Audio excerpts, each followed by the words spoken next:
From my book on morning moments, this is a morning moment. I like to think of David this way. David was simply a shepherd boy with a crown. You know what? He didn't look to the crown. He remembered himself as a shepherd boy. He always remembered his humble beginnings. And so when it comes to business people, those in ministry and things, I always appreciate the person that never forgets where they came from. They started working in the children's department. They started ushering people into the church. They started doing all these things. And by the time they became pastor, they can associate with every different level of that church. David's sense of self-worth was not determined by his position. It was determined by all that he had come through. That's what told him of self-worth. And that way, when he saw all of those areas he'd been promoted through, he could give God all the glory. David was content with the Lord, which he had begun with, and was a king. And even if he lost his position, he knows he couldn't lose the Lord. One time, my wife and I ran into some problems. There was a person in the church just spreading terrible things about us. And I went to the church board and said, investigate this. If this thing is true, then let me go. Let me quit being pastor. He said, really? And I said, yes.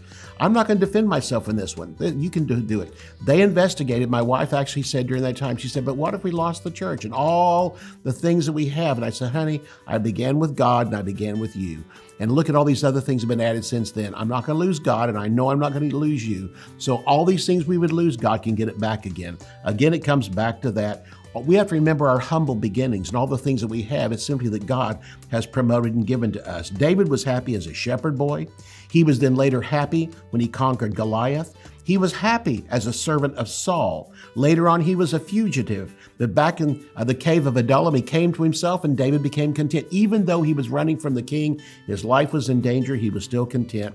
He then became the king of Hebron to begin with before he went to Jerusalem for 7 years, and he was content there until finally he became the king in Jerusalem over the nation of Israel, and the Lord promoted him. It came back to this. David was simply a shepherd boy with a crown. You know what you are? Just a born-again believer with some great position God has given to you. The most important thing is you're a believer in Jesus Christ. Have a good day.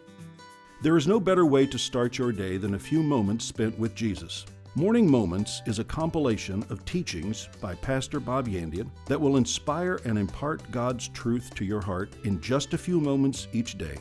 To order Morning Moments, go to bobyandian.com or call 918-250-2207.